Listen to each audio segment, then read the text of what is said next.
Štai kokie kadrai plinta socialiniuose tinkluose. Lokys bando perlipti šviežiai pastatytą spygliuotą tvorą pasienyje. Atkakliai ropščiasi į viršų, tačiau perlipti niekaip nepavyksta.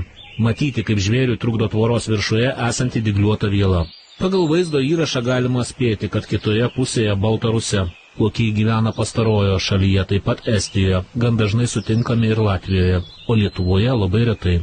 Meškos tik migruoja per Lietuvą, per mūsų šalį keliauja tai į šiaurę, tai atgal į Baltarusiją. Persiropšti nepavykus, meška trumpam atsitraukia ir bando veržtis kitapus dar kartą, prausiasi po tvorą. Galiausiai įtūžęs gyvūnas tvorą mėgina išversti. Žvėris smūgiuoja gan smarkiai, tačiau tvoros veikti jam nepavyksta. Lokiui tikriausiai teko ieškotis aplinkelio. Šie gyvūnai nesunkiai suranda, pro kur pralysti. Tai gali būti ir upė. Lokiai puikiai plaukia, o tvorų upėse nėra. Lietuvos pasieniečiai patvirtino, kad tai Lietuvoje Švenčionių rajone nufilmuoti kadrai. Per tvorą meška į Baltarusiją brautis bandė rugpjūčio 18 dieną. Veikiausiai jį rado kelią ir jau vaikšto anapus. Anot Lietuvos pasieniečių vasarą jiems buvo žinoma apie 2 meškas Lietuvoje.